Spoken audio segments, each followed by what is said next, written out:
जिस बंदे ने हिंदुओं को वहां पे मारा और ओपनली बोल रहा है कि हाँ जी मैंने मारा, और उसको आप बुला रहे हो और उसके साथ हाथ मिला रहे हो कि आपने कैसे मारा। ये मनमोहन सिंह जी ने क्या पूछा होगा उनसे कि आपने कैसे मारा उनको।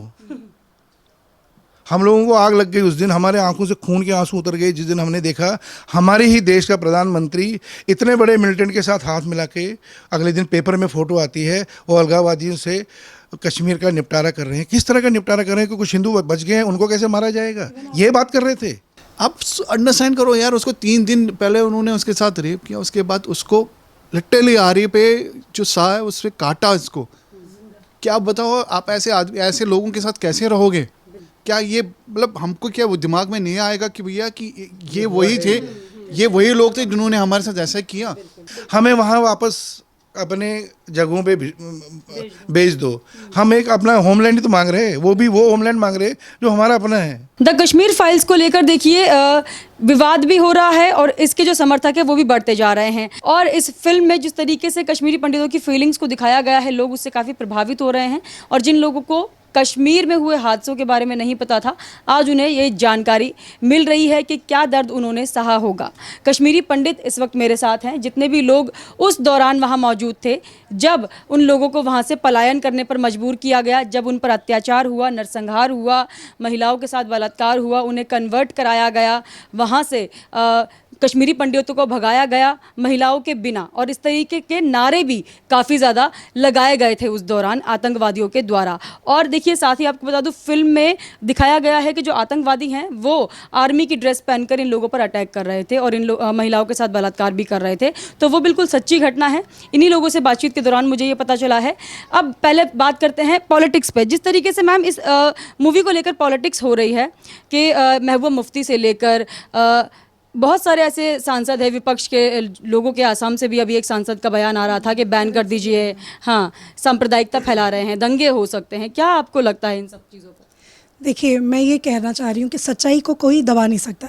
आप कुछ भी कर लो, अगर आपकी सच्चाई में दम है कि आप हाँ ये मूवी झूठी है, आप एक प्रूव कर दीजिए। मुझे नहीं लगता कि इसमें कोई भी 1% भी झूठा कुछ दिखाया गया। अगर झूठ होता तो शायद हम भी सपोर्ट नहीं करते।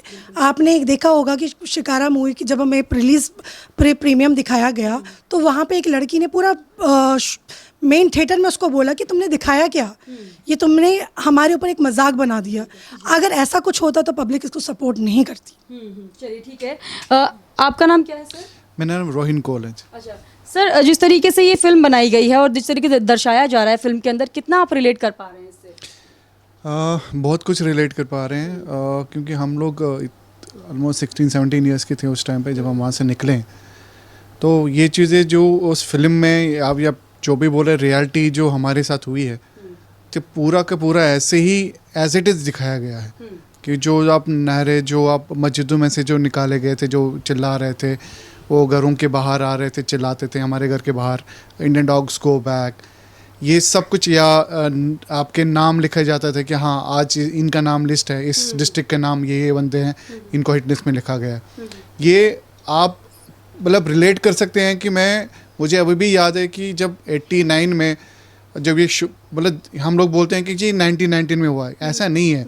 ये एकदम से रात को कोई ये नहीं हुआ कि एकदम से सारे लोग जमा हो गए और करना शुरू, नहीं, ये 86 से कंटिन्यूस चल रहा था। 86 में एक एरिया में उन्होंने किया, पूरा नहीं कर पाए, उसके बाद कंटिन्यूस ये अपने आप को रिबिल्ड कर रहे थे।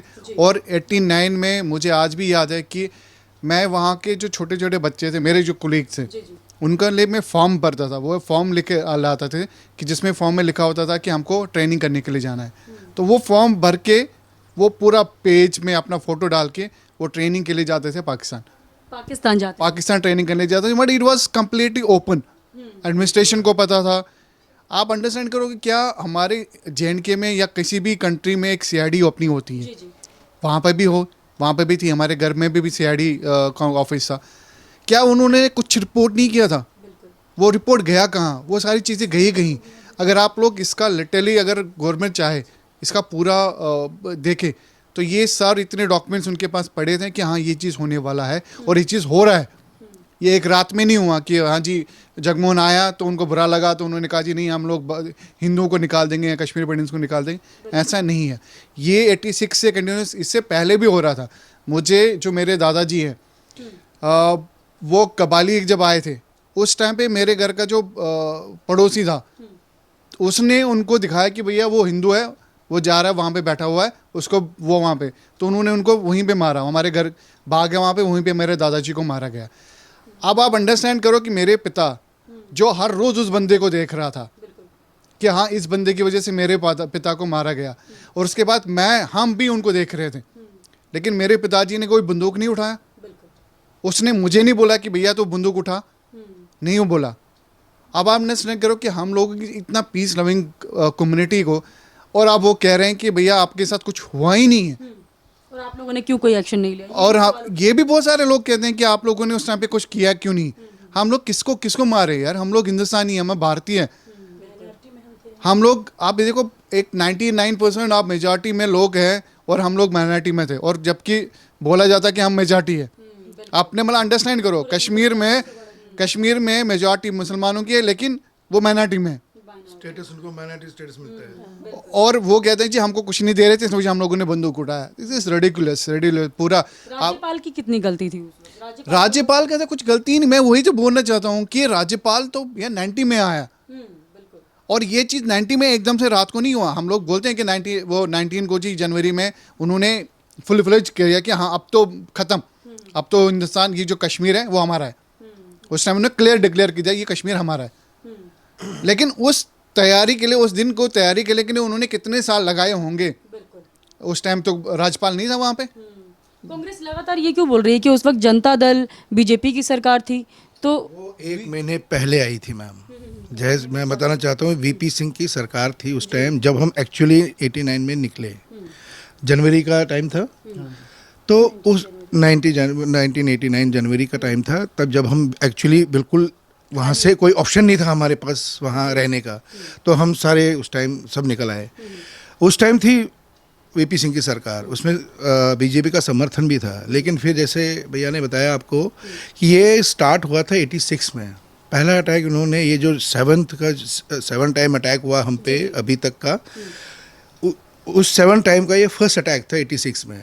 तब ये लोग इतने कामयाब नहीं हुए, या तो ये ट्रेंड नहीं थे इतना ज़्यादा, लेकिन उसके बाद इनका मूवमेंट शुरू हो गया। तो ये फिर वहाँ बाहर कांग्रेस की सरकार में ये लोग फिर वहाँ बाहर ट्रेनिंग करने जाने लग गए। ये बिल्कुल प्लानिंग 86 की बात है। ये 86 की बात है।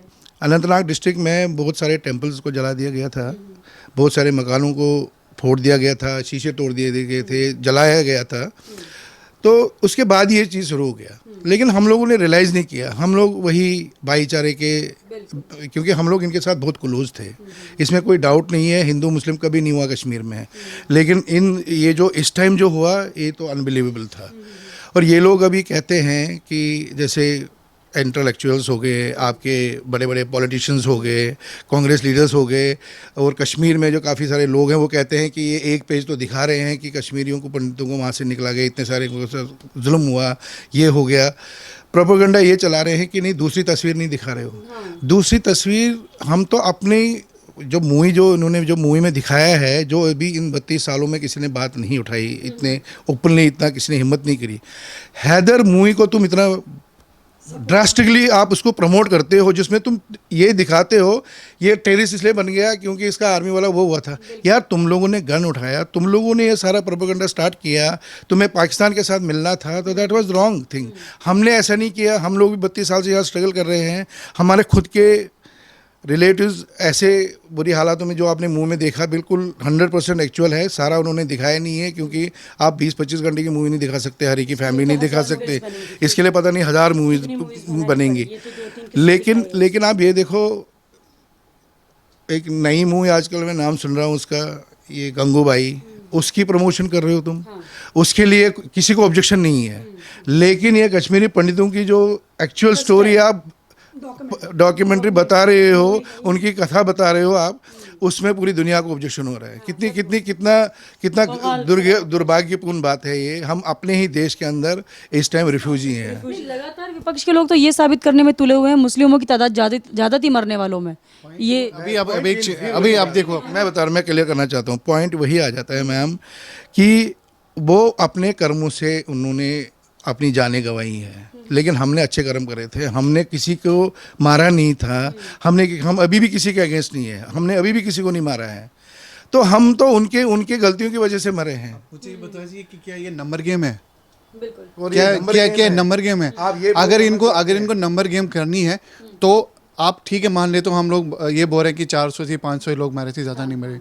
लेकिन मुझे ये बताओ, जो हम लोग 19 के बाद जो हम लोग कैंपों में रहे, जितने लोग बेचारे, मेरी दादी जो कश्मीर में इतने अच्छे घर में रह रही थी और वो टेंट में, छोटे से टेंट में हम लोग 10 लोग रहने लगे और उसकी वो उसी टेंट में डेथ हुई, वो कौन जिम्मेवार है?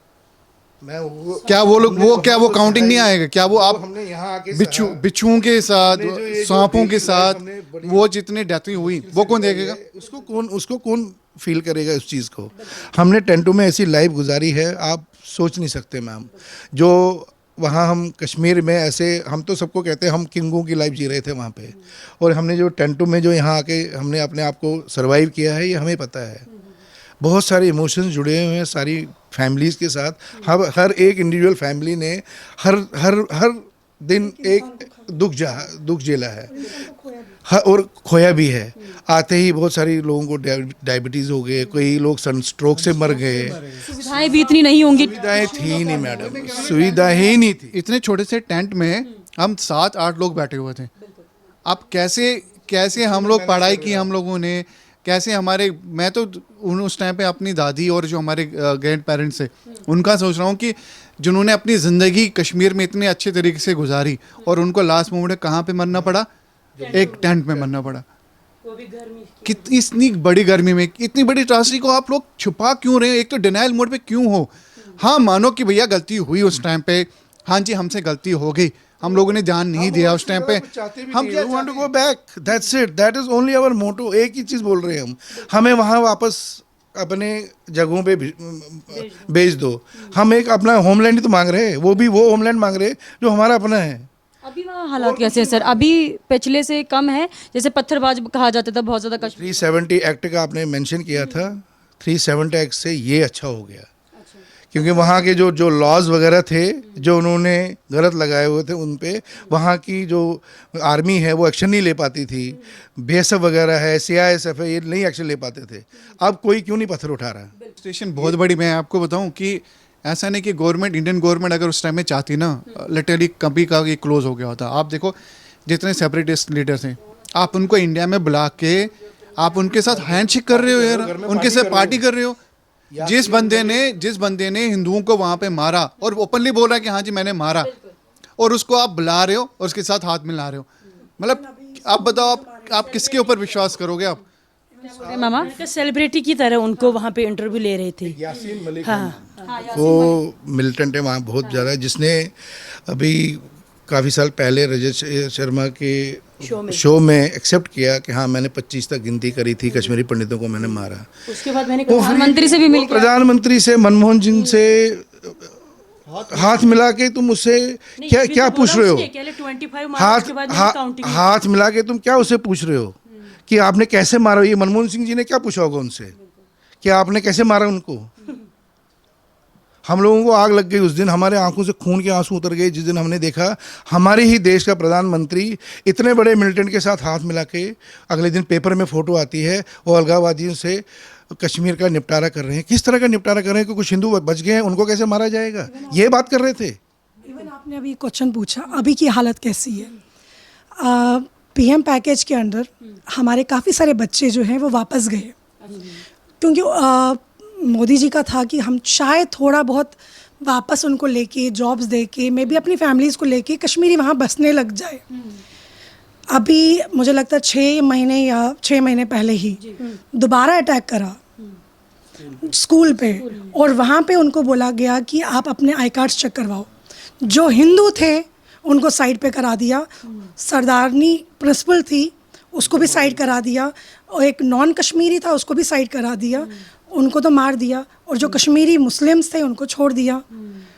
मतलब आई कार्ड चेक करने के बाद, और उसके बाद दूसरी जगह हाँ गोली मार के मार दिया, वो बच्चे भी नहीं, जबकि वो प्रिंसिपल उसने यतीम घर से एक मुस्लिम लड़की जिसको वो पाल रही थी, अडॉप्ट करा था, तो वो उसको पाल रही थी। तो मतलब क्या कर रहे हो तुम, कहाँ तुम्हारी मतलब मेंटेलिटी कहाँ है, इंसानियत कहाँ मर गई है। तो ये तो रिसेंटली वाला केस है। जब ये सब नहीं था, जब आप बोल रहे कि आपके रिश्ते बहुत अच्छे हुआ करते थे आपके पड़ोसियों के साथ, और जो अपने आप को वहाँ अल्पसंख्यक बताते हैं उन लोगों के साथ आपके रिश्ते अच्छे थे, उस वक्त क्या पाकिस्तान में मिलने की मांगे थी उन लोगों की? क्या कभी आप लोग चाहते थे कि हाँ हम पाकिस्तान से मिल जाएं? कभी कुछ नहीं लगा हमें यहाँ, दिखा भी नहीं, क्योंकि इतना मैं तब 10th में था, 10th तक हमने ऐसा कुछ फील नहीं किया कि जैसे हमें ये लगे कि हम पे इतना बड़ा कुछ होने वाला है आने वाले दिनों में, ऐसा कुछ नहीं उस था। वक्त कभी ऐसी मांग नहीं हुई कि कश्मीर बनेगा पाकिस्तान, इस तरीके से कुछ नहीं था, ऐसा कुछ नहीं था। ऐसा पहले भी एक जब कश्मीर में जब हिंदू मतलब इंडिया जीतती थी तब भी पत्थर हम पे गिरते थे।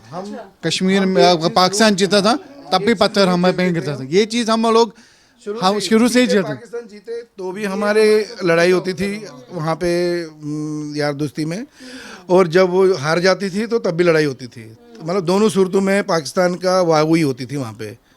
हाँ वो तो उनका शुरू से ही रहा है। पिछली सॉफ्टवेयर सरकार कहते हैं ना, पाकिस्तान का झंडा भी लगाया जाता था तब भी पिछली सरकारों ने इस पर कोई एक्शन नहीं लिया। नहीं कांग्रेस की सरकार में तो कभी ऐसा नहीं हुआ, कभी कभी नहीं लिया इलेक्शन। वो कुछ कर ही नहीं पाते थे उनके खिलाफ। सबसे बड़ी मैंने कहा सरकार ने अगर एक्शन ली होती तो अभी ये हाल नहीं होता हमारा। हमारे देश में पाकिस्तान का झंडा तक लगाया जाता था वहाँ पर लाल चौक पर, अब जाकर तिरंगा लहराने लग गए। तो पहले तो 370 के बाद उन्होंने अपना झंडा निकाला, नहीं तो वहाँ पे इंडिया का झंडा नहीं लगाया जाता था। आप सोचो एक चीफ मिनिस्टर आपको बोलती है कि आपने अगर इंडिया का झंडा यहाँ पे चढ़ाया तो उसको कोई कंधा देने वाला नहीं हो बचेगा। एक चीफ मिनिस्टर आपको बोलती है। अब अंडरस्टैंड करो, जब एक चीफ मिनिस्टर ऐसा वाला बात करे तो बाकी नीचे क्या होंगे। तो डर का माहौल तो अपने आप ही बन जाना है। वहाँ पर यही हाल होता था। यही ऐसे ही चलता था। मेरी क्लास में, मैं तब थी 4th क्लास में, तो मेरी फ्रेंड मुस्लिम हुआ करती थी, तो मुझे वो कहती थी आप, मैंने ना रात को मुजाहिद के साथ डांस करा, तो क्योंकि वो कल जा रहा है, तो हम बहुत छोटे थे, हमें पता भी नहीं था कि ये क्या बोल रहे। तो मैंने उसको वापस बोला मैंने भी मुजाहिद से डांस करा, तो मुझे उसने बोला तुम कहाँ कर सकती हो, तुम तो हिंदू हो। तो मैंने घर में जाके पूछा अपने पापा से, मैंने कहा आज ऐसे बात हो गई। तो कहते तुमने क्या कहा? मैंने कहा कहते कौन सी लड़की थी? मैंने कहा भाई थी एक। तो नेक्स्ट डे हमारे स्कूल के बाहर ब्लास्ट, तो मतलब नेशनल स्कूल था वहाँ पे फेमस है करण नगर में, वहाँ पे आए दिन ब्लास्ट होते थे। और वो लड़का हमारे ही स्कूल का 10th क्लास का लड़का, उसने ब्लास्ट करा बाहर। उसको ये था कि किसी टीचर को मारने का वो मकसद नहीं था, दहशत।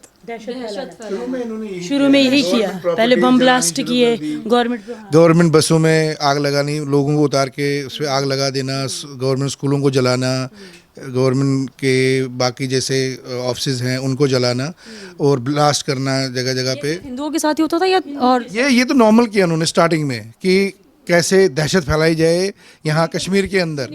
इसमें ऐसा भी बहुत सारे जो वहाँ पे लोकल मोहम्मदन हैं वो भी बहुत सारे मरे। इवन इनफैक्ट बहुत सारे जगहों पे क्या होता था कि जैसे पहले तो लोकल जो मिलिटेंट बने थे, उसके बाद जब बाहर के आने शुरू हो गए पाकिस्तान के उस साइड एरिया के, तो वो फिर क्या किसी भी मोहम्मदन के घर में घुस जाते थे और भैया कि उनको लगता था ये लड़की अच्छी है तो उनके साथ वो शादी कर लेता था। तो ये फिर बाद में ये धीरे धीरे डर लग गया जब उनको पता चला कि जो चीज़ हम लोग कर रहे हैं वो गलत है। फिर बहुत कम धीरे धीरे लोगों ने उनको अपोज करना शुरू कर दिया। लेकिन पहले क्या था, पहले तो मतलब हमारे लिए दुख ये बात है कि मेरा जो पड़ोसी है उस पड़ोसी ने आके मतलब चाहे वो, मैं अपनी बात नहीं कर रहा हूँ, लेकिन जो टीचर है चाहे किसी का घर, जैसे इतने सारे हमारे मारे गए वहाँ पे गुंजू साहब या कोई ये मारे गए, उनका पड़ोसी ने उसको जाके मारा। कोई पाकिस्तान का बंदा नहीं आया। जिस बंदे को उसने पढ़ाया या इस बिट्टी कराटे ने जो उसका बिल्कुल क्लोज दोस्त है, जिसके घर में वो डेली जाके खाना खाता था, या उसकी बहन उसको अशोक की बहन उसको राखी बांधती थी, उसको इतना भी नहीं है कि भैया ये मेरा भाई है जिसको मैंने ज़िंदगी भर जिसके साथ मैं बड़ा हुआ हूँ, उसी को उसने पूरे सीधे यहाँ पे मारा गोली। थे कश्मीर में सोपशाली से, उनका नाम है वीरेंद्र कौल, उनके फादर का नाम है सर्वानंद प्रेमी, वो नाना जी, जिसका उसमें मूवी सीन में मेंशन भी किया उन्होंने। He was a great poet there. और जिन दिनों उनकी हत्या की गई वो उनके गांव के ही लोग थे जो उनको घर से उठा के ले गए, उनके फादर को और उनके बेटे को, एक ही दिन दोनों को ले गए। आप बिलीव नहीं करेंगे, वो उन दिनों कश्मीर में ट्रांसलेशन करके लिख रहे थे। वो राइटर थे, बहुत बड़े पोइट थे वो, आपने सुना होगा नाम सर्वानंद प्रेमी, and his son was died on the same day. वो चीज़ बताई नहीं जा सकती। जब उनके जो पार्थिव शव घर पे आए तो उनके बॉडी पे कोई पार्ट बचा नहीं था, जिनको जलाया नहीं गया था, जिनको टॉर्चराइज इतनी बुरी तरह से किए गए सिगरेट के बिट से, उनका कोई फेस पे मतलब आंखें निकाल दी गई थी, गोलियों से छली किया गया था उनको। मतलब इस टाइप का दहशत आप सोच सकते हैं कि कितना दर्दनाक वो मोमेंट रहा होगा जब वो दोनों के पार्थिव शरीर घर पे आए, तो हमारे पूरे परिवार पे उस टाइम क्या बीतली होगी। मैं समझ पा रही हूँ आप लोग। हाँ, आप कुछ जो मैं वही बोल रहा था कि ये जैसे उन्होंने बोला कि इनके साथ कि आप सोचें कि टेररिस्ट ये जो भी मुझे बोल रहे हैं, आप अंडरस्टैंड करो, एक औरत के खिलाफ एक औरत को वो उठा लेते हैं, उसको रेप करते हैं, उसके चेस्ट को मतलब काट देते हैं और उसको बच्चे के सामने और उसको नीचे ज़मीन पे वहीं पर रख देते हैं। क्या ऐसा कोई कर सकता है? कि एक लेडी को जो अपनी इसमें शॉट एक देखा था जिसमें उसको उन्होंने आरी में वो चीरा था। आप अंडरस्टैंड करो यार, उसको 3 दिन पहले उन्होंने उसके साथ रेप किया, उसके बाद उसको लिटरली आरी पे जो सा है उस पर काटा इसको। क्या आप बताओ, आप ऐसे लोगों के साथ कैसे रहोगे? अब आप कह रहे हो कि आप जाओ वहाँ पे, आप रहो उनके साथ। क्या ये मतलब हमको क्या वो दिमाग में नहीं आएगा कि भैया कि ये वही थे, ये वही लोग थे जिन्होंने हमारे साथ ऐसा किया? मतलब अभी अगर बच्चों के साथ रहना चाहें तो थोड़ा सेफ तो फील नहीं कर रहे हो? नहीं नहीं, सेफ नहीं है अभी, कभी भी नहीं, सेफ तो कभी भी। क्या नाम है आपका? मेरा नाम ओलिवर ग्रहरी है। अच्छा, तो आप इनके दोस्त हैं? हाँ, अच्छा, क्या कहेंगी? आपने मूवी देख ली द कश्मीर फाइल्स? मैंने मूवी नहीं देखी, बट मैंने न्यूज़ में कश्मीरी फाइल्स वाली मूवी के बारे में बहुत सारी चीज़ें सुनी है कि कश्मीरी पंडितों के साथ कितनी सारी बुरी चीज़ें हुई हैं, और जितने भी हाँ जी। वो जितने वहाँ पे जितने भी आतंकवादी थे, उन्होंने उनको मतलब उनको कितना ज़्यादा फेस करनी पड़ी, कश्मीरी पंडितों को कितनी सारी प्रॉब्लम फेस करनी पड़ी। और मैं यही कहती हूँ कि जितने भी आतंकवादी जिन्होंने उनको मतलब टॉर्चर किया है, उनको कड़ी से कड़ी सज़ा मिलनी चाहिए। ठीक है, न्याय यहाँ पर आप चाहती हैं मिलना चाहिए? जस्टिस। ठीक है, तो देखिए जिस तरीके से इन लोगों के इमोशंस बाहर निकल रहे हैं, किया उन्हीं लोगों ने जो लोग इन्हीं के साथ खेल कूद कर बड़े हुए, जिन लोगों ने वहाँ पर अपना बचपन निकाला, खेले कूदे साथ में, देखिए घर आना जाना रहता था, खाना पीना साथ में खाया करते थे। ये भी नहीं सोचा कि देखिए ये मेरा भाई है या मेरे राखी बांधती है, राखी बहन भी हो सकती हैं। उन्हीं लोगों के साथ इन लोगों ने इस तरीके से नरसंहार किया, इस तरीके से अत्याचार किया है, और मारने से पहले एक बार नहीं सोचा था कि इंसानियत भी है उनके अंदर या नहीं, ये भी समझ में नहीं आया। और पाकिस्तान से देखिए जिस तरीके से आ रहे थे ये लोग, उस समय जो सरकारें थी उन सरकारों ने कोई कड़ा स्टेप नहीं लिया, और आज भी इन लोगों का जो दर्द है वो कम नहीं हो रहा है, क्योंकि आज भी कहीं ना कहीं मन में डर है कि अगर जाएंगे तो हो सकता है कि कुछ % ऐसे लोग अभी भी वहाँ पर हो जो इस तरीके की घटना को कहीं अंजाम ना दे दें इन लोगों के साथ। तो जो मन में डर है उस वक्त का, वो अभी भी इनके मन में बना हुआ है।